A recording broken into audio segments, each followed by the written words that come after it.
Sulle terme di Sciacca e di Acireale interviene il deputato del PD onorevole Catanzaro. Il silenzio della Regione sul progetto INAIL, sulle strutture che rischiano il definitivo deterioramento.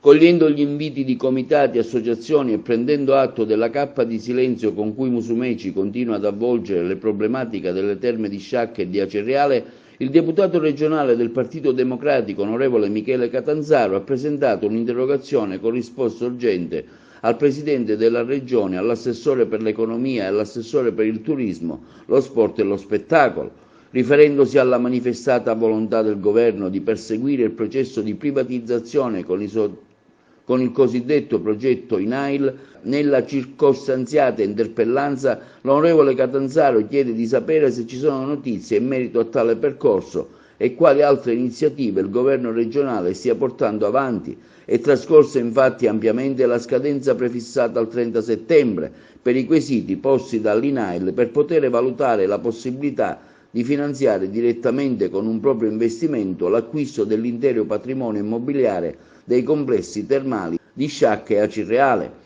A oggi non si ha notizia se la Regione Siciliana ha inviato per tempo le risposte, rileva l'onorevole Catanzaro nell'interrogazione, né quali altre iniziative si intendono porre in essere per la risoluzione dell'annosa problematica.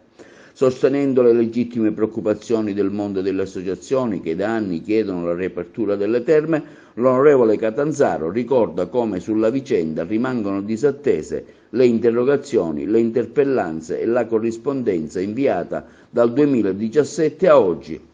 Per l'onorevole Catanzaro c'è il rischio concreto di un definitivo e irreversibile deterioramento di beni di pubblica utilità, con le correlative responsabilità anche di carattere giuridico.